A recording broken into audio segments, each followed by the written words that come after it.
True Story Media.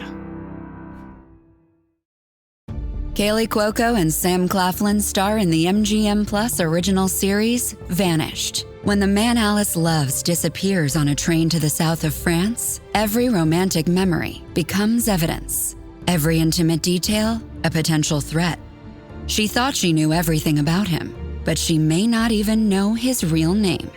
4-part thriller Vanished premieres February 1st on MGM Plus. Finding the truth is a dangerous affair. This podcast contains adult themes and language, and some of the things that we discuss may be disturbing to some listeners. In this podcast, we discuss sexual assault, torture, race, and murder. Listener discretion is advised. Please take care of yourself.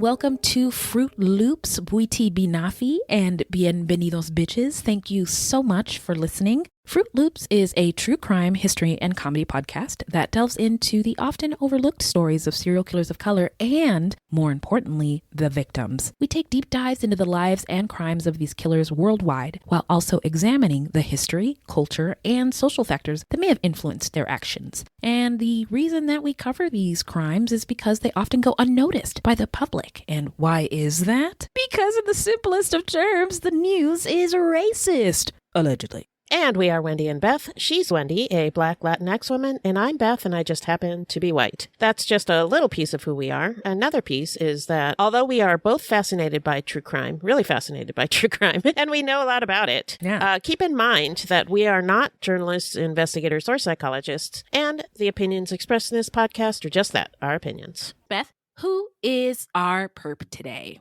Today we're talking about Japanese murderer Kazuko Fukuda, who underwent several plastic surgeries over a span of 14 years and used more than 20 identities in order to escape justice. And she was kind of close. She got close she got escaping justice. Very close, yeah. So now let's get into the love and light section of our show, where we just say love and light to those left behind in the wake of this tragedy who loved the victim and cared for the victim. Also, I mean, you got to think of Fukuda had children. They are also affected by this, etc. So there's many people left in the wake. So we want to say love and light to all those people, and also rest in power to Atsuko Yasuoka, who was 31 years old. So this subject is not a serial killer, but the story is so fascinating. We had to cover it. So fascinating. Yeah. So now let's get into the setting. We want to lay some context. Yep. Hit it, Beth. Well, the setting is Japan in the 1980s. Japan is an island country located in the Northeast Pacific Ocean, east of Korea, across the Sea of Japan. The Japanese archipelago includes more than 3,000 islands. The 4 main islands from north to south are, and excuse my pronunciation, Hokkaido, Honshu, Shikoku, and Kyushu. Japan is divided into 47 prefectures, which are similar to states, provinces, or counties. Now, we've covered Japan in the past, by the way, and it's impossible to cover everything about the setting, but just a little taste. So Japan was settled about 35,000 years ago by Paleolithic people from the Asian mainland. So Japan's history is long. Again, we cannot cover it, but the first era of recorded history in Japan is the Kofun, in 250 to 538 CE, the Kofun were headed by a class of aristocratic warlords. Oh, they adopted many Chinese customs and innovations. Japan's unique culture developed during the Heian era between 794 and 1185. The Heian period is also considered the peak of Japanese imperial court, noted for its art, especially poetry and literature. The samurai warrior class developed at this time as well. Samurai lords called shogun took over the government in 1185 and ruled Japan in the name of the emperor until 1868. That is a long time. Yeah. He must have been working all right. Anyway, that year, a new constitutional monarchy was established, headed by the Meiji Emperor. After the Meiji Emperor's death, the emperor's son became the Taisho Emperor. His chronic illnesses kept him away from his duties, which allowed the country's legislature to introduce new democratic reforms. Then, during World War I, Japan formalized its rule over Korea and seized control of northern China. Wow. Yeah, so, we don't talk about it as often, but Japan was a colonial power, a colonizer, essentially. Yeah. The Showa Emperor Hirohito oversaw Japan's aggressive expansion during World War II, its surrender, and its rebirth as a modern industrialized nation. Today, Japan has a constitutional monarchy headed by an emperor. The political leader of Japan is the prime minister. Yeah, so it's similar to the UK in that way. Got you. Okay. Yeah. Japan is one of the most advanced countries in the world and is considered a global leader in technological innovation, particularly in robotics, automation, and aerospace exploration. It has the world's fourth largest economy by GDP after the US, China, and Germany. Wow. We've talked about this before, but it's worth mentioning again that Japanese culture is collectivist, meaning that the well-being of the group is prioritized over the needs of the individual. And this contrasts with individualistic societies like America, which are more common in Western countries. And the group can be the country, the family, the neighborhood, the company, the school, the prefecture, or any other collections of people with a shared goal. Confucian ideals influence Japan, and Confucian society focuses on the family. The roles are traditional and similar to Western traditional patriarchal roles. Men are the heads of the household, and women are dependent on the men. Confucian society expects women to marry, produce heirs, and oversee the household. Gradually, Confucian family ideals shifted.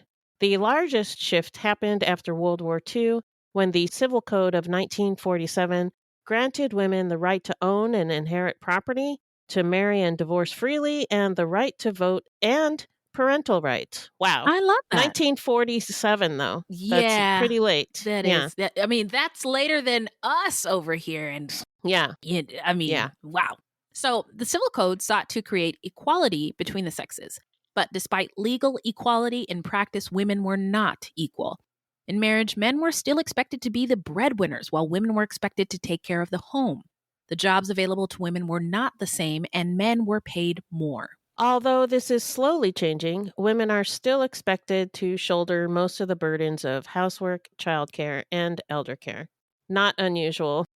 Yeah, really. Yeah, no, yeah. It's the same kind of here. Yeah. Although I do love that they don't get rid of their elders. Oh, yeah. When they need care, right? It's they're very family focused. Right, exactly. Sure. I think that's really dope. But this society isn't great for men either. They are expected to be ideal workers, putting the goals of their company first.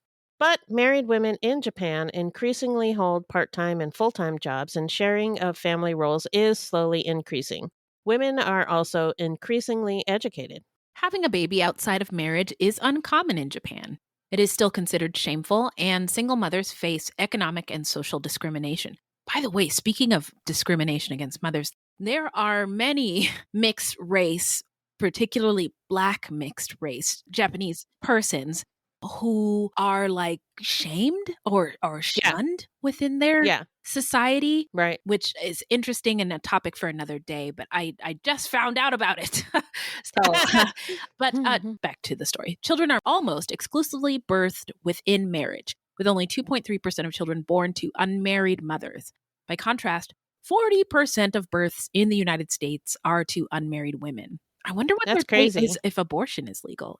Abortion is legal. I did look into that, but their abortion rate is way lower than ours. Mm-hmm. And so that's not it. Mm-hmm. They do tend to marry if they get pregnant. Mhm. So Mhm. that might be part of it. But also, a lot of women don't want to get married, so they may just avoid the situation And why altogether. would you, ladies? Am I right? Yeah. And Japan also has a problem with a low birth rate Oh, right now interesting. because people don't want to get married. Yeah. Interesting. Yeah. Okay. Thank you. You're welcome. So, compared to the US, Japan has exceptionally low levels of crime.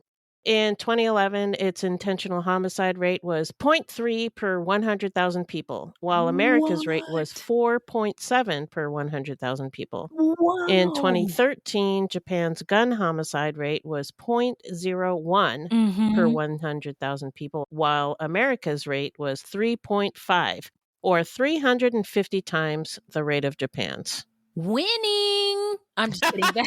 That's definitely not Not a win. winning. No. In the 1980s, the country of Japan was a pretty safe place, even considering the activities of the Yakuza, sometimes called the Japanese Mafia. Ever heard of them?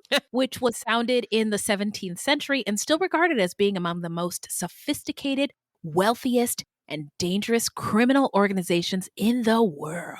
So your chances of getting murdered in Japan in the 80s were 1 out of 100,000, and about 96% of murders were eventually solved. Because of how safe things were, Japanese police officers would often go out on their patrols totally unarmed and sometimes on bicycles. As a Black person in America, I cannot imagine a police officer just That sounds so hanging out pleasant. with no gun and a bike? What? Yeah. So Japan didn't have anything like the FBI either. In fact, some dissatisfied citizens complained that the Yakuza did a better job at fighting crime than the police did. Wow. Law enforcement in Japan has an above 90% conviction rate. However, Japan's criminal justice system relies heavily on confessions. And as we know, sometimes confessions can be false. Yeah. In 2014, confessions underpinned 89% of criminal prosecutions in Japan. And the lack of safeguards for suspects means the system often relies on false confessions. So that number becomes less impressive Yeah. when you think about that. Yeah. Interrogations in Japan can be very stressful, and some suspects will falsely admit guilt just to end a stressful interrogation. Yeah. We've talked about this before. We Yeah. sure have. Police may hold ordinary criminal suspects for up to 23 days. That's way more than here. Yeah. We only get 48 hours Right. without a charge. And they don't have access to defense lawyers during this time period. Prosecutors put pressure on the police to extract confessions. Interrogators sometimes ram tables into a suspect, stamp on his feet, or shout in his ears. Oh! Interviews can last for 8 hours or more, and suspects are deprived of sleep and sometimes forced into physically awkward positions. It sounds like torture to me. No. Yes, it Yeah. does. By the way, speaking of torture, I'm listening to that Guantanamo podcast. It's good, Oh my right? gosh, yeah, but the Yeah. stuff that they are doing Yeah. to people. Horrible. Anyway, but because murder was so rare, Japanese law about murder could be unusually lenient. The country had a 15-year statute of limitations on murder, meaning that if a murder was committed more than 15 years ago, prosecutors couldn't charge anyone with it, even if the perpetrator confessed. Yeah. So now let's get into the early life of Fukuda. What do you got for us, Beth?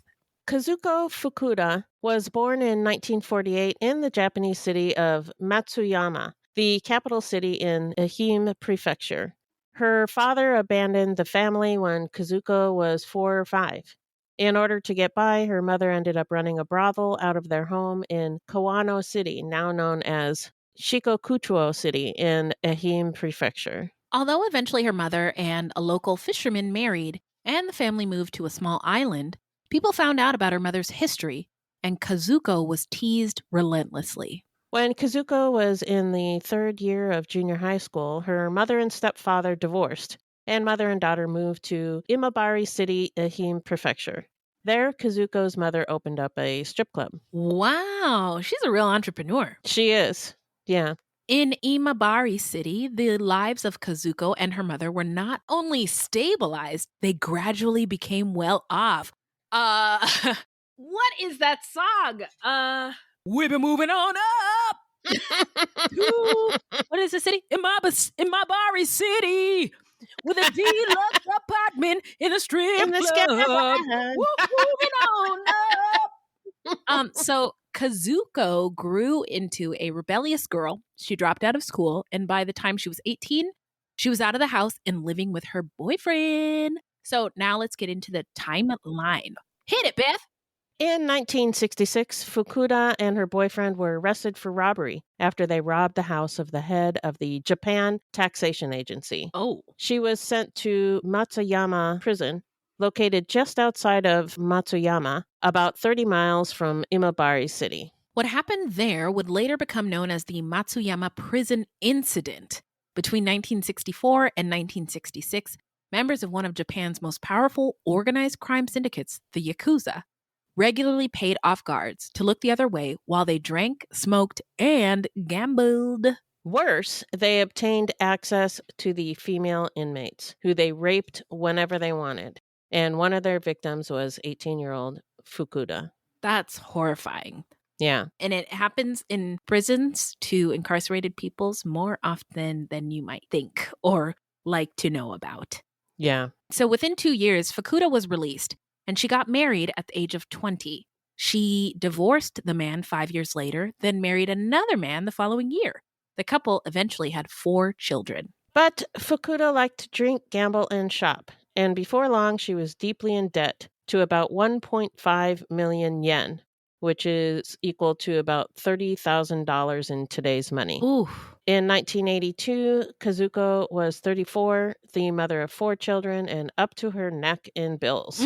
She worked as a hostess at a cabaret in Matsuyama City, Ehime Prefecture. Now, as a hostess, she was paid to serve and flirt with customers. One perk of the job was that customers were strongly encouraged to buy their hostesses drinks. And Kazuko loved to drink. The job seemed to fit her personality, and it paid better than many jobs available to women at the time. But it didn't pay enough to get her out of debt. And her work nightlife started taking a toll on her role as a mother and wife. She was also seeing another man on the side, so she had a lot going on. That is a lot. 4 kids, 2 men, a job, debt, bills. That is... I don't know. I'm overwhelmed. I don't know how she did that. I am overwhelmed just thinking about it. In 1982, at the club where Kazuko was working, there were many other hostesses, including one named Atsuko Yasuoka. Atsuko was 31 years old. She was good looking, she was charming, and one of the most popular hostesses in the club where the two worked. As a single woman, Atsuko was able to live how she wanted, and she did. She had lots of clothing, jewelry, accessories, and money. She seemed happy, stress-free, and everything that Kazuko was not. Ooh, already I'm feeling jealousy vibes. So Fukuda was, in fact, jealous. Yeah. And we know this because she made comments to other coworkers. She decided to make friends with Atsuko. And on August 19th, 1982, Fukuda went to Atsuko's house.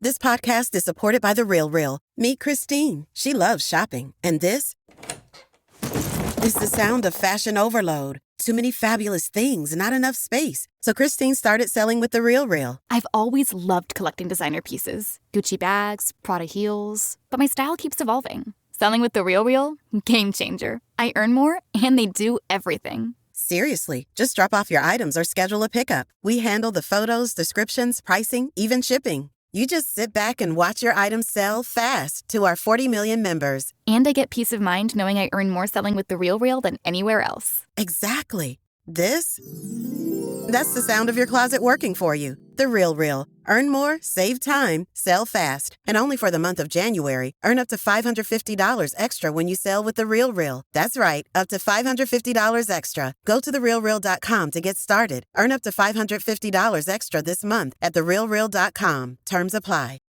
Now, the only people who know exactly what happened at that house are Fukuda, who is an unreliable narrator, and Atsuko. What we do know is that Fukuda strangled Atsuko to death. So Atsuko can't tell us what happened. Right. So, in any case, after she killed Atsuko, Fukuda called her husband and told him to come to Atsuko's house. When he got there and saw what his wife had done, he started freaking out. Fukuda told her husband that she had lent Atsuko money, and although she had asked her to pay it back multiple times, Atsuko refused to pay it back. So I killed her. She claimed that she went to Atsuko's house to ask for the money once again, but instead of agreeing to pay her back, Atsuko hit her in the head with an ashtray. Oh! What a bitch! Wow. Wow. Okay. Okay, Fukuda. Ladies. Wow.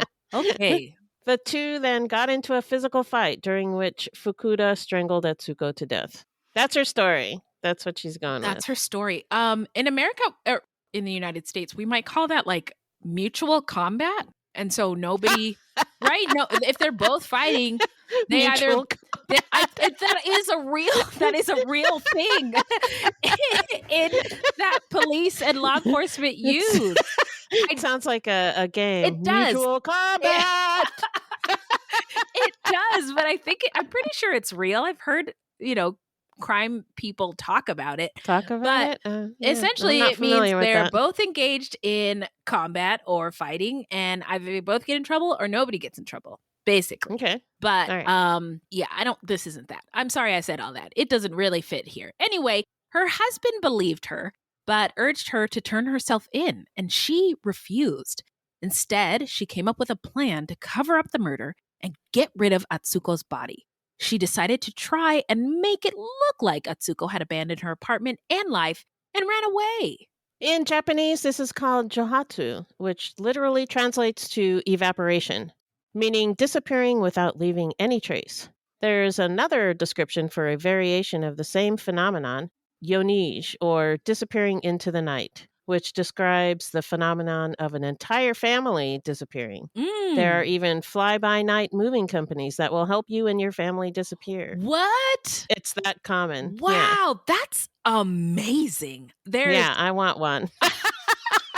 I want to disappear into the night. Wow. No, that is really neat. I mean, there might be a market for that here in the United States. There could be. Fly-by-night moving company at your service. So the reasons for the sudden disappearance of people or families in Japan differ. But one factor is that Japanese work culture expects people to work long hours and be constantly productive. I've actually seen like Vice and Vox News photos and articles. About this. With just men who've worked so long and so hard at the office just passed out on the street. Wow. Yeah. And so sometimes even up until the point of death from overwork, a phenomenon called karoshi. And people who die by suicide due to mental stress are called karoji satsu. So rather than falling victim to karoshi or karoji satsu, sometimes people will just disappear and start again somewhere else. Other reasons might be the loss of a job or poor performance on exams. In Japanese culture, as we mentioned earlier, honor and respect is very important, and it's a collectivist society. So Right. So because of the high emphasis on in-group belonging and affiliation with family and other social networks, dishonoring yourself places Japanese individuals at risk of losing their place in society. In any case, in order to make it look like johatsu, Fukuda took all of Atsuko's possessions and hid them at the apartment of her boyfriend. And she got her husband to help her. Whoa. Wow. That's amazing. Yeah, that's pretty brazen. Yeah. She took cash and more than 300 items, including furniture and a bank book, worth a total of around 9.5 million yen, which was worth somewhere around $40,000 in 1982 dollars. In today's money, that would be over $100,000. Holy shit. Yeah. Also, getting your husband and boyfriend to help you move a body is get away with murder. Yeah. It's so I can't even get old Whitey to help me put away the dishes, let alone move a body. Ay, ay, ay. So she also convinced her husband to help her dispose of Atsuko's body, as we said. Together, they took her body and dumped it in a mountainous area outside of Matsuyama City. The two felt that because the weather was hot, the body would decompose quickly. So they just threw Atsuko's body into the woods without even burying it. And on August 24th, 1982, some hikers found a female body swollen by rain in a mountain forest on the outskirts of Matsuyama City, and they notified police. After an investigation and search through records of recent missing persons, the police confirmed that the woman was Atsuko Yasuoka. The owner of the club where she worked had called the police 3 days earlier saying that Atsuko had been absent for 2 consecutive days, and they were unable to get a hold of her. When police went to Atsuko's house, they found that everything was gone. When questioning her coworkers, they learned that Fukuda was one of the last people to see her. Police phoned Fukuda's house to ask her into the station for questioning. Fukuda pretended to be one of her kids. Oh, wow. She's really quick on her feet. She is. And she said her mom would be back shortly. Wow. Then after hanging up, she took 600,000 yen, about $3,000 in 80s money, but close to $10,000 in today's money, that she had stolen from Atsuko, and she fled the city. Kazuko later claimed that she intended to go to Aomori Prefecture, which is a remote part of the country known for its natural beauty. She said, quote, "I was going to atone for my evil deed by going to a sacred area, say a prayer, and end my life. But I got on the wrong train and ended up in Kanazawa," unquote. A likely story. I am just saying, I don't know why there isn't a movie yet about this case. Seriously, I think there is a Japanese movie, but not one in English. Oh man, I wish I would have watched it before this. This is, the twist. Oh, you wouldn't have been able to understand it because it's in Japanese. So. It's not dubbed? You can't, there's no subtitles? No. Oh, No. Man. Okay. Well, let's work on that, everybody. So Kanazawa is in Ishikawa Prefecture, about 620 kilometers or 385 miles for Americans from Matsuyama. When police went to her house to look for her, they found a large amount of gold and silver jewelry stolen from Atsuko. They then arrested her husband and began questioning him. They told him that Fukuda had owed money to many people, including loan sharks. They also told them that based on the autopsy, it looked like Atsuko had been strangled from behind, and they told him about Fukuda's boyfriend. Faced with all this information, Fukuda's husband broke, and he confessed to his role in Atsuko's murder. He was later charged and convicted of disposing a body. In the meantime, Fukuda was on the run. Of course, it would be near impossible to run from the police forever. But Fukuda didn't have to run forever. Because of the statute of limitations on murder in Japan, she would just have to avoid capture for 15 years. 15 years. Time me. I'll go now. You can do it. Yeah. And that is just so little time. It's really like I've been having a hard time wrapping my mind about just how small of a window that is. Yeah. In Kanazawa City, Fukuda initially found it difficult to find work as a hostess due to her age. Hostesses tended to be between the ages of 16 and 30, and Atsuko was in her mid-30s. However, she eventually landed a job at a snack club. What's that? A snack club was just a cheaper, less fancy version of the kind of club that she was used to working at. She would travel to Osaka via the bullet train, which is like a fast train, to make calls home to her family and friends. She knew her calls would be traced, and it was a deliberate attempt to throw investigators off of her trail. I don't know this for sure, but I believe she also must have really enjoyed like crime dramas, crime shows, because she is doing the most to not get caught. Pretty good at this. Yeah. So Fukuda decided to go to Tokyo and get some plastic surgery. She had a couple reasons for doing this. One was to change the look of her face to avoid detection by police. The other was to look younger and prettier so she could get better jobs. She would go on to have several more surgeries, which led her to become known as the Woman of Seven Faces in the media. Around September 1985, while working as a hostess, she began dating a customer who owned a candy shop. She moved in with the man and started working in his candy shop. People who came into the shop seemed to really like her, and she became part of the community. As time went on, Fukuda began feeling more confident and less worried about being discovered. She even invited one of her sons to come live and work with her at the shop. Wow. Yeah, she told her boyfriend that he was her nephew. At the same time, she had been added to Japan's most wanted list, and posters of her were all over Japan. That's nuts. Mm-hmm. When her boyfriend proposed marriage, Fukuda didn't accept for fear of her identity being revealed. Because if they got married, she'd have to produce identification and blah, blah, blah. So, yeah. Mm-hmm. What she told her boyfriend is that she was already married and had fled her life because her husband was violent. So she couldn't get married. He believed her, but his cousin did not. The cousin thought she resembled the infamous Kazuko Fukuda and notified police. Whoa. What's going to happen? We got a rat in the family? I can marry into the family. On February 12th, 1988, the family was at a funeral when the police showed up. Fukuda saw them before they saw her, and thinking quickly, she took a bicycle and rode it all the way to Nagoya, a distance of around 235 kilometers or 146 miles. Wow. And mind you, she was at a funeral, so she was all dressed up. Wow. Oh my. I'm visualizing this, and it's just wild. Nuts. It's wild. It is wild. I don't have any other words. So according to reported sightings, investigations, and her later testimony, she then moved around various areas of Japan, including Hakodate, Aomori, Niigata, and Osaka, where she said she experienced homelessness and lived in a cardboard box. As she moved from place to place, she always worked to stay one step ahead of the police. In Nagoya, she found a job cleaning love hotels. Oh! Yeah, love hotels in Japan are discreet hotels that customers can pay for by the hour and require no identification.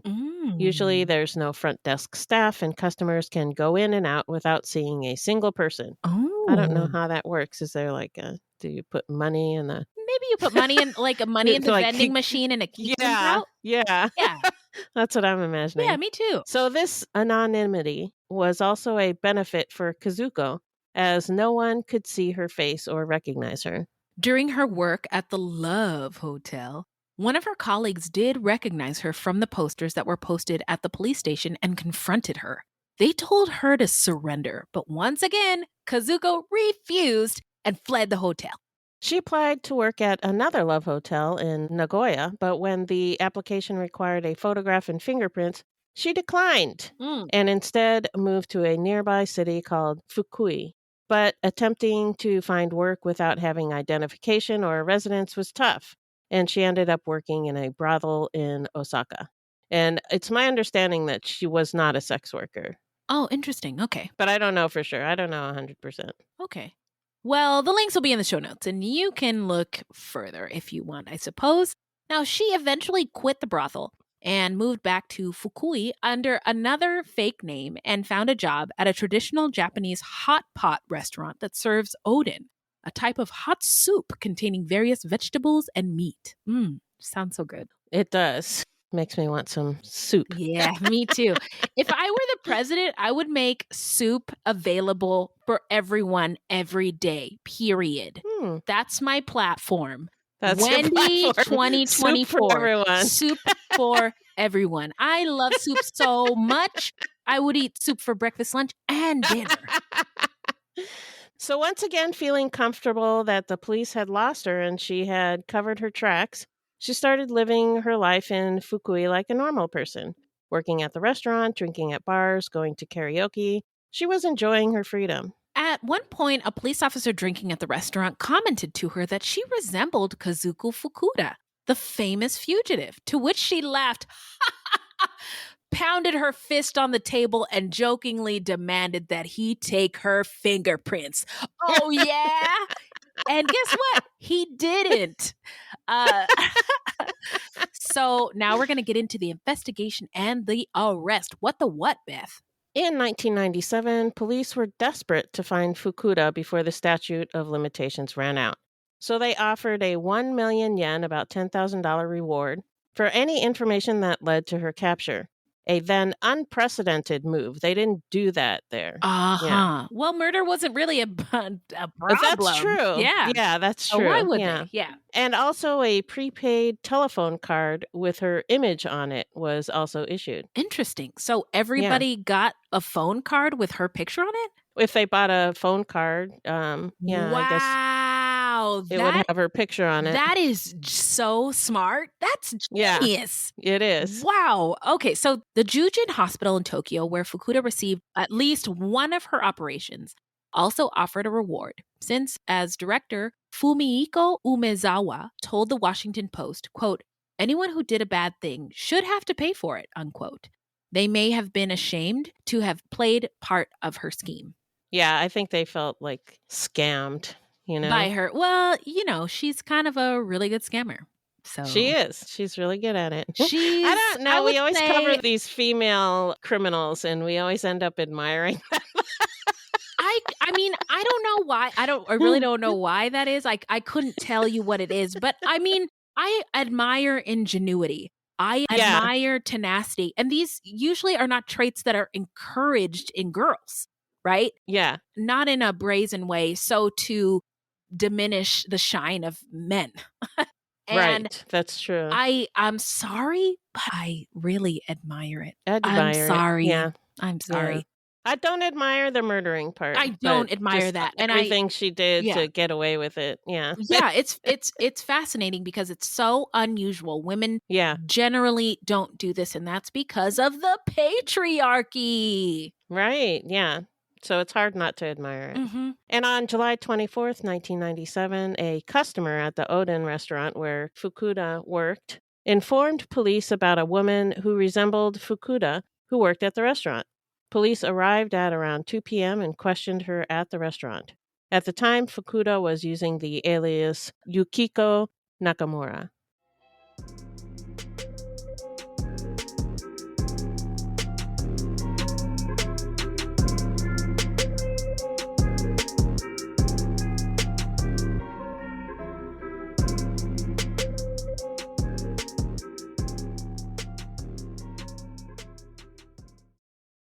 While drinking beer and eating with the police, wait a minute, she was hanging out with them. Fukuda answered questions, but declined to have her fingerprints taken. However, police got her fingerprints off of the beer bottles she was drinking from during the questioning.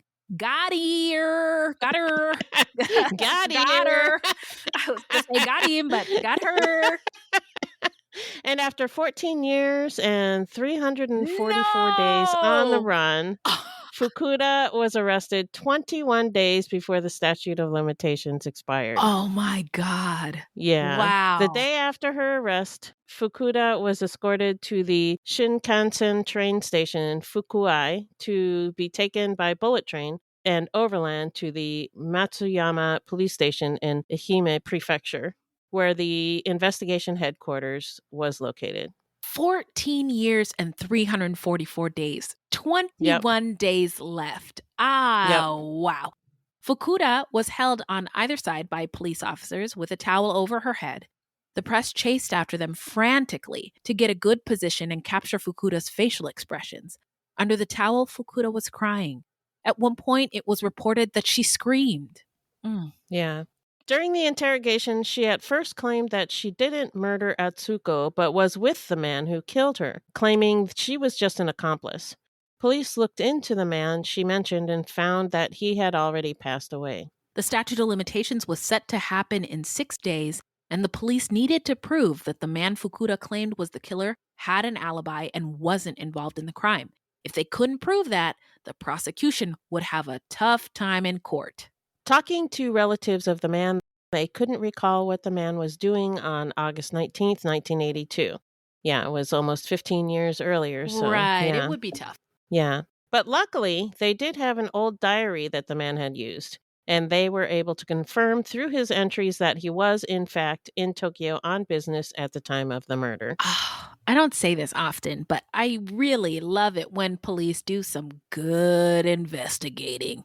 And this is some good investigating.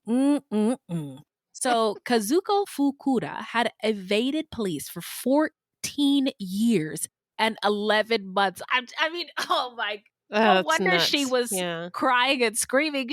Yeah. She didn't make it. Yeah. So she was finally charged just hours before the statute of limitations would have run out. Oh my God. Wow. I mean, the whole country of Japan is into this, right?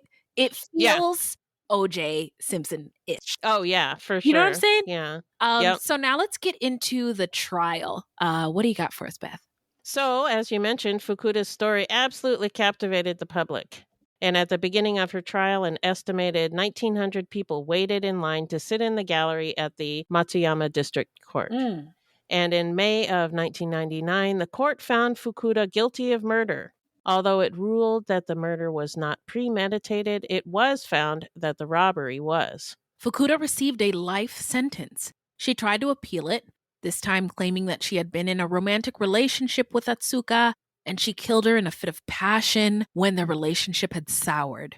One podcast that I listened to, and I think it was Women in Crime, they said that they said something about crimes of passion receiving shorter sentences, so that might be why she claimed that. Oh, shout out to our pals over at Women in Crime. Women in Crime.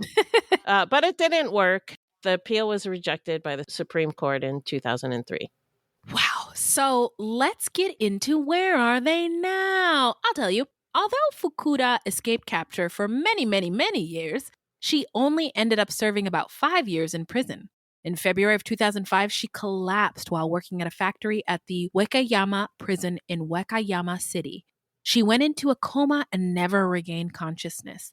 She died of a subarachnoid hemorrhage on March 10th, 2005 at the age of 57. The subarachnoid hemorrhage is when the hemorrhage looks like a spider in your brain. Therefore, arachnoid. Thank you. We're smart. Crime victim groups in Japan pushed to abolish the statute of limitations for serious crimes.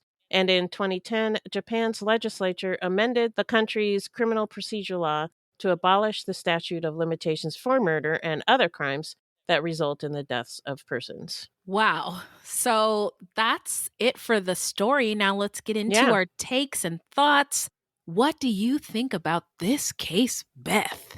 Well, I'm sure that her shitty childhood had to have been a factor. You know, the father leaving the family, being poor, watching her mother do whatever she had to do to get by. And being a single mother at that time had to have been really difficult. Yeah. And I'm sure she was ashamed. And then, you know, she was arrested and sent to prison and was raped by those men. Yakuza men. Yeah. Horrible. So, yeah, she had it rough. Yeah, that's trauma. And a lot of little traumas and big traumas that add up. Yeah. All that stuff's going to fuck you up. So I never got a real clear idea of why Fukuda killed Atsuko. Okay. She told different versions of what happened, so who knows? She probably was jealous because she told her coworkers things that made them. I'm jealous. Believe. Atsuko sounded like she was living the dream. Yeah. Young, beautiful, making money, nice things. I mean, that's what we all, that's what I want. She was a baddie with a bag. And that's my dream in life. So, yeah, Fukuda probably wanted what Atsuko had. And maybe it was a spur of the moment thing, or maybe she planned it out. Maybe. I don't really know. Yeah. But as we were talking about, I have to admit that I admire her cunning. Yup. She almost got away with murder. She really did.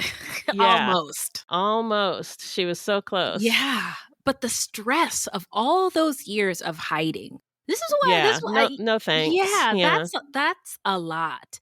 I'm not surprised she died of a heart attack. I mean, after everything she'd been through. Or it was a subarachnoid hemorrhage. Oh, a brain hemorrhage. Yeah, but you know, but still, her body was weathered. I imagine from the stress of childhood, the stress of being imprisoned and being violated by all those men, and then being after doing something so heinous, and then being on the run and constant like she could never rest, really. Yeah, and I think at her core she was a survivor. And that she had to do whatever she could for her survival.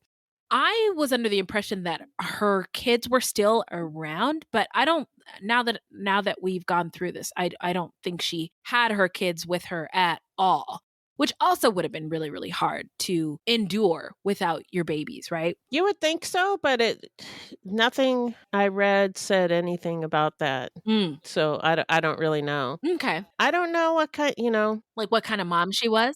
Yeah, or, maybe she had a personality disorder. Maybe the kids didn't mean that much to her. I don't know. Yeah, I don't know Yeah. either, but I was curious. I mean, she invited one of them to come stay with her, to be with her, Yeah. but couldn't really Right. reveal who he was. And so, Who he was. and Yeah. I just can't imagine being away from my kids. No, Not like that that's for almost 15 years. It Yeah. would, that would not destroy totally me. not worth it. Yeah. I think the murder of Atsuko was a combination of jealousy, and when the opportunity presented itself, she took it. And this was in like the 1980s. And after going through this entire case, 1,000% sure there was probably a movie or some soap opera that was running on TV with this exact plot. And she, somebody running from the police. Yeah, the idea got in her head, coupled with her knowledge on the statute of limitations. And she was like, yes. And she was like a trailblazer in a weird way. And then she changed the system with regard to the statute of limitations. So I don't know. I think that's significant as far as impact that this case has, is that it changed an entire law that should have been changed a long time ago. Yeah. And also, never forget, rest in power to Atsuko, who sounded like she was just the most beautiful person inside and out. And let us know what you think, your hot takes. All right, Beth, where can the people find us? Our website is fruitloopspod.com, and we use Fruit Loops Pod for all of our social media. The footnotes for each episode can be found on our website. Plus, check it out for the different ways that you can support the show. You can also join us on Patreon, where we have hundreds of hours of bonus content. You can also support us by supporting our sponsors, or by giving us a 5-star review. 5 stars only, please. Also, don't forget to subscribe. That's right. Now, this is a weekly podcast, and episodes drop on Thursdays. So until next time, look alive, y'all. It's crazy out there.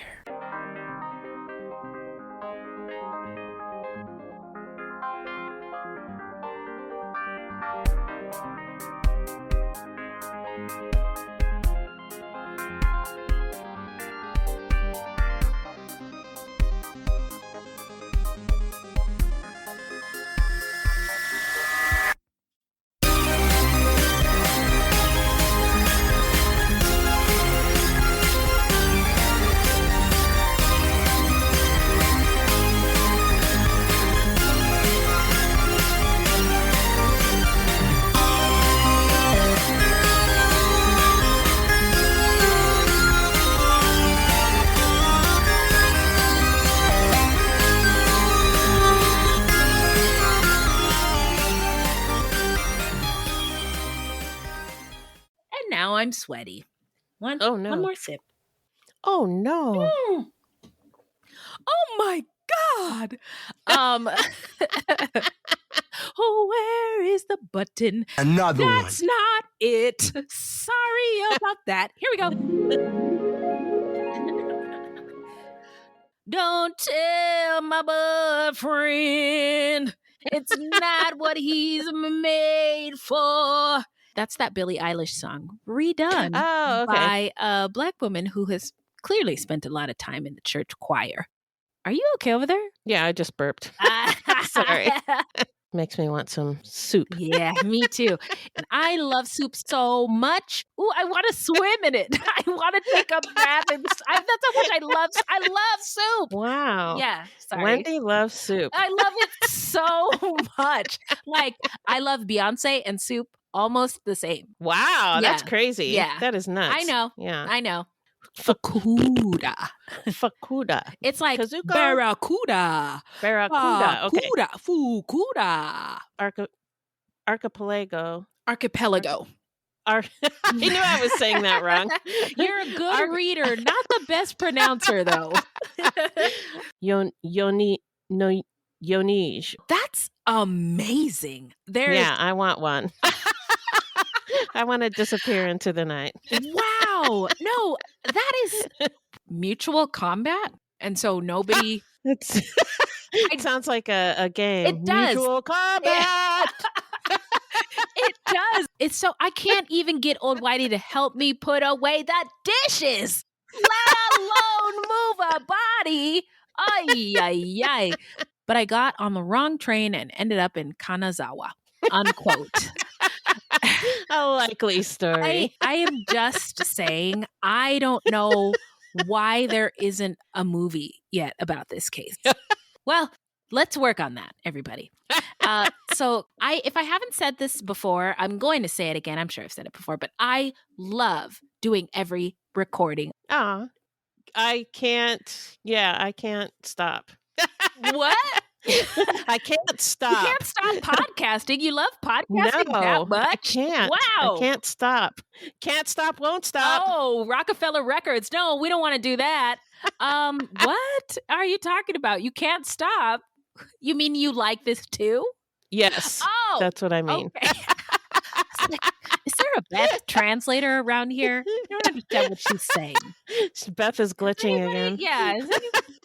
Little help here. Google. What is she saying?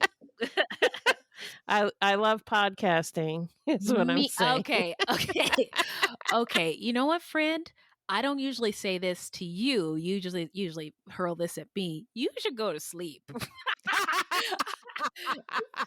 Okay. You should get some sleep, friend. In the meantime, I'm going to get this audio in the drive, and I will see you on the internet streets, okay?